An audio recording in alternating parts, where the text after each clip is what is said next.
உங்களுக்கு எப்பெல்லாம் ஆச்சரியமா இருக்கு, எப்படி இவ்வளவு ஞாபக சக்தி, இதெல்லாம் எப்படி இவங்க ஞாபகம் வச்சிருக்காங்க அப்படின்னு உங்களுக்கு தோணின விஷயம் என்னென்ன? ஒரு எங்களுக்கு 6 months ஒன்ஸ் சண்டை வரும், எல்லாருக்குமே நார்மலாக வரது தான். ஸோ அந்த மாதிரி வர டைமில் நான் கோவத்தில் ஏதாவது ஒரு வார்த்தை சொல்லி திட்டிருப்பேன். நீ தத்தி மாதிரி தான் இருக்க, எப்போ பாரு மாட்டு மூளை தான் உனக்கு இருக்கு, ஒண்ணுமே தெரியாதுன்னுவாங்க. அதை அடுத்த 6 months வரைக்கும் அதை ஞாபகம் வச்சுக்கிட்டு அதே வார்த்தையை அதே டைமில் அதே மாதிரி குத்தி காட்டி சொல்லுவாங்க. அந்த வார்த்தை உங்களுக்கு ஞாபகம் இருக்கா? என்ன வார்த்தை சொன்னீங்கன்னு?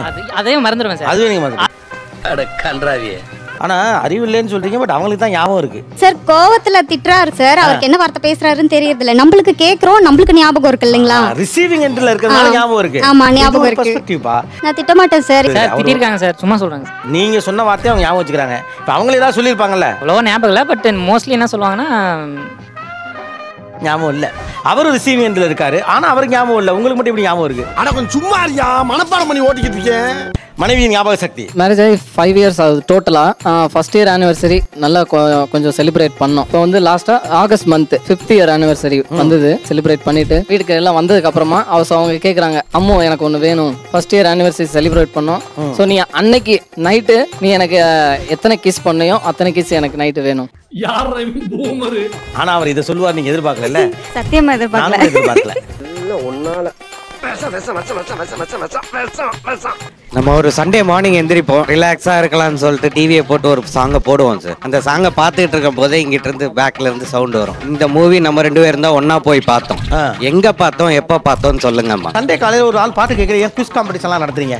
ஏன்னா நீ ஒரு வெட்டி முண்டம், வீணா போன தண்டம். நான் ஒரு குவிஸ் வைக்கிறேன். நீங்கள் இருவரும் சேர்ந்து பார்த்த முதல் படம் என்ன திருமணத்துக்கு பிறகு? வாய்ப்பில்லை அது சார். படம் பேர் கூட சொல்ல வேண்டாம், நீங்க யார் யாரெல்லாம் போனீங்கன்னு மாதிரி சொல்லுங்க.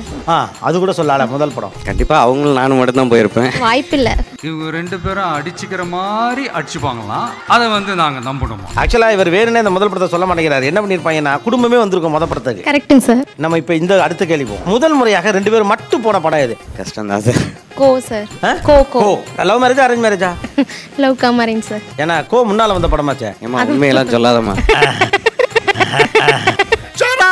நாயா லூஸ் மாதிரி சிரிச்சுன்னுக்கிற. இப்ப யார லூஸ்னு சொன்ன? மனைவியின் ஞாபக சக்தி. ஒரு குரூப் போட்டோல கூப்பிட மறந்துட்டேன் சார். ரொம்ப வருஷம் இருக்கும், அது ஸ்பெசிஃபிக்கா எந்த ஃபங்க்ஷனும் ஸ்பெசிஃபிக்கா ஞாபகம் இல்ல. ஆனா அது அப்பப்போ என்கிட்ட சொல்லுவாங்க, நீங்க அந்த குரூப் போட்டோல என்ன கூப்பிடாம தானே போனேன். ஃபுல்லா எண்ட் டு எண்ட் எல்லாத்தையும் வந்து செஞ்சேன். நாத்தனாதன்ட்டு எல்லாத்தையுமே செஞ்சேன். நான் மட்டும் தான் அங்க இல்ல. அப்ப நீ என்ன ஃபேமிலியா பார்க்கல? அதானே நியாயமே இல்ல. அது எப்படி சார் ஃபேமிலியா வந்து அவங்க என் பக்கத்துல தான் அவங்க அம்மா உட்கார்ந்து இருந்தாங்க, அங்க வந்து கூப்பிட தெரிஞ்சிச்சுல. மறந்துட்டேன் உண்மையிலே. அங்க போனதுக்கு அப்புறம் தான் சொன்னதுக்கு அப்புறம் தான் தோணிச்சு. ஆமா இல்ல, என்னாலே ரொம்ப சங்கடமா இருக்கேன். நீ பொத்திட்டு உட்கார்ற. நீங்க உங்களுக்கு தான் எல்லாம் தெரியுமே. ஆக்சுவலா சொல்ல போனா ஏய் வெயிட் பண்ணுங்க நான் வரேன் அப்படின்ட்டு உரிமை எடுத்துட்டு போக வேண்டியது. அது நான் கேட்டேன் சார். நான் போய் நிக்கிறோம், எல்லாரும் நிக்கிறோம்னா அது வரைக்கும் பார்த்துட்டே தான் இருந்திருக்காங்க. நீங்க உங்களை போட்டோக்கு கூப்பிடலன்னு சண்டே போடுறதுக்கு முன்னால ஃபேமிலியான்னு போட்டோ எடுத்துக்கிட்டு இருக்கோம், எய்தாப்புல உட்காந்துருக்க. நீ என்ன நினைச்சிட்டு இருக்க? மரியாதை தெரியாதா? பெரியவங்க எல்லாம் மேடை இருக்காங்க, நீ மட்டும் கீழே உட்காந்துருக்க. அவர் சண்டே போட்டுருந்தாப்ல. அப்படிலாம் பேச வராது சார். அதெல்லாம் முடியாது. ஒரு ஆசையில சொல்றதா கேட்க நல்லா இருக்கு. கேட்க நல்லா இருக்கு, சொல்ல நல்லா இருக்கு, அவ்வளவுதான். விளக்கமெல்லாம் நல்லா தான் இருக்கு, ஆனா வேலை கிடையாது. அவ கோவப்பட்டால்னா என் பேரை முழுசா சொல்லுவா, அவினாஷ் இது யார் எடுத்து கொடுத்தா சொல்லு அப்படின்னு. அப்பவே 2 நிமிஷம் அப்செட் ஆயிடும். இது நீ சொன்னா தான் நான் உள்ள வருவேன், இல்லைன்னா நான் வரமாட்டேன் அப்படின்ற அளவுக்கு. இன்ன வரைக்கும் நாங்க லவ் பண்ணும்போது என்ன ட்ரெஸ் எடுத்து கொடுக்குறோமோ, என்ன பொருள் வாங்கி கொடுக்குறோமோ எல்லாமே வந்து அவளுக்கு இன்ன வரைக்கும் மைண்ட்ல ஃபுல்லா வச்சிருப்பா. சார் அந்த ட்ரெஸ்ஸுக்கு நிறைய மெமரி இருக்கும். ஸோ இதை நான் இதுக்காக வாங்கினேன், அதை ரீகால் பண்றதுக்காகவே அந்த பொருள். அதுதான் விஷயம். பொருள் இல்லைங்க மேட்ரு. அந்த நேரத்துடைய இந்த மொமெண்ட்டை நீங்க மறந்துட்டீங்கன்னு தான் அவங்க கோவப்படுறாங்க. அதுதான் தெரியலையே சார், மறந்துடுது. ஆனா அந்த மறக்கிற ஆளுங்க எல்லாம் சூப்பரா ஒரு பதில் வச்சிருக்காங்க, மறந்துருது. நான் நல்லா பண்றனோ இல்லையோ, ஆனா நீ நல்லா பண்ற. இப்போ இவங்க போட்டுருக்காங்களா ஒரு ட்ரெஸ், இது எப்போ வாங்கி கொடுத்தீங்க? இப்போ உங்க 2 கலர் அனுப்பி 1 சூஸ் பண்ண சொன்னாங்க, சரியா? அதுல 1 இங்க இருக்கு, இன்னொன்னு என்ன? ஐ திங்க் பிரவுன்னு நினைக்கிறேன் சார். இது ஒரு கலரு. சார் அதான் தெரியுமே. நக்கல்யா அவனுக்கு. நீங்க நெகிழ்வாக இன்னமும் ஃபீல் பண்ணக்கூடிய மொமெண்ட்ஸ் எல்லாம் என்னென்ன? காஞ்சிபுரத்துல இருந்து மதுரை வந்ததுல இருந்து எனக்கு வந்து ஹாப்பியான மூமெண்ட் தான். பொண்ணு ஊருக்குள்ள வந்ததுல இருந்தே மகிழ்ச்சி. அப்புறம் அவங்களுக்கு ரூம் புக் பண்றது, நாளைக்கு மார்னிங் எத்தனை மணிக்கு நம்ம எந்திரிக்கணும், நம்மளுக்கு தூக்கமே வராது. ஸோ அந்த மாதிரி எல்லாம் மூமெண்ட் இருந்தது. ஸோ தாலியும் கட்டும் போது அப்பாடா அப்படின்னு இருந்தது எனக்கு. அப்பா தாலி வேற கட்டியாச்சு, நம்ம கல்யாணம்லாம் ஆயிடுச்சு. அவர் எல்லாம் வரிசையா பரவசமா சொல்றாரு. நீங்க மதுரைக்கு வந்த உடனே மீனாட்சி வந்துருச்சுடா ஊருக்குங்கிற மாதிரி நல்லா இருக்கல. கீப்பா அவன் கீப்பா. இவங்க வீட்ல இருந்து யாரோ இவங்கள சாப்பிட கூப்பிட்டுட்டாங்க. அப்பதான் ஃப்ரெஷ்ஷா தாலி கட்டியிருக்காரு. ஒய்ஃப் ஒரு வார்த்தை சாப்பிடுவாமான்னு கூட கூப்பிடாம இவர் போயிட்டாரு, சாப்பிடறதுக்கு போயிட்டாங்க. நான் 5 நிமிஷம் சுத்தி முத்து பார்த்துட்டு பக்கத்துல தாலி கட்டின வீட்டுக்கார காணுமேன்னு பார்த்தா அவர் சாப்பிட போறாரு. நாங்க குடுகுடுன்னு ஓடி நானா போய் ஜாயின் பண்ணிக்கிட்டேன். ஸோ அப்பவே மறந்துட்டாரு, நமக்கு கல்யாணம் ஆயிடுச்சு, ஒய்ஃப் கூட இருக்காங்க அப்படின்றதே மறந்துட்டு போயிட்டாரா. என்ன மனுஷன் நான் இப்பெல்லாம் கல்யாணம் பண்ணிக்கணும்னு ஆசைப்பட்டேன். ஆனால் எனக்கு கல்யாண நாள் அன்னைக்கு அதெல்லாம் கொஞ்சம் நடக்கலைங்கிற இந்த மனக்குறை எனக்கு இருக்கு. ஒரு மனக்குறை இருக்கு, என்னுடைய திருமணத்தன்னைக்கு இப்படி நடக்கலை அப்படின்னு எனக்கு மனக்குறை இருக்குங்கிறவங்க மட்டும் கை தூக்குங்க. நீங்கள் பின்னால் பார்க்கல, மெஜாரிட்டி கை தூக்கியிருக்காங்க. லைஃப்னா அப் அண்ட் டவுன் இருக்கிறது சகஜம் தானே.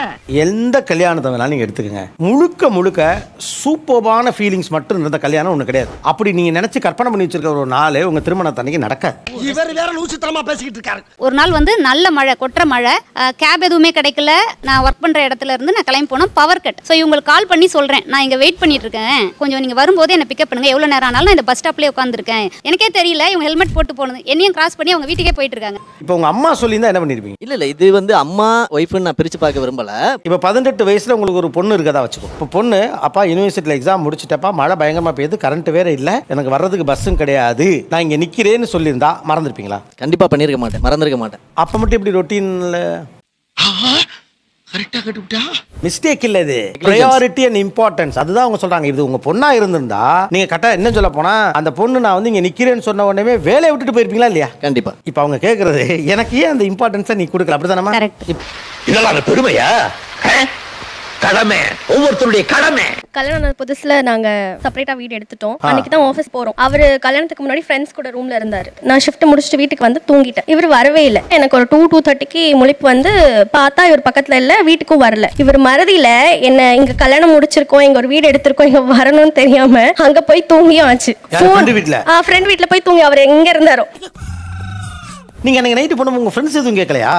ஏதோ மிஸ் அண்டர்ஸ்டாண்டிங் போல இருக்கு. இது முத நாளே வீடு இருக்குங்கிறத மறந்துருக்கலாம், பொண்டாட்டி இருக்குங்கிறத எப்படி மறந்தீங்க? அதானே இப்ப கேள்வியே. 5 o'clock 6 o'clock வந்து என் ஃப்ரெண்டு எழுப்புறான், என்னடா பிரச்சனை, ஏதாவது பிரச்சனையா அப்படின்னு. அப்பதான் எனக்கு ரியலைஸே ஆகுது, இந்த மாதிரி நான் இங்க வந்து படுத்திருக்கேன் அப்படின்னு. தம்பி, நான் பல மறதி கதை கேள்விப்பட்டிருக்கேன், எப்படி மறந்தீங்க இதை? என்னப்பா செய்யறது, விதி விளையாடுச்சுப்பா. நாய, நீ விளையாண்டு போட்டு விதி மேலேண்டா பழி போடுற, உன்னை அப்படியே குத்துறா.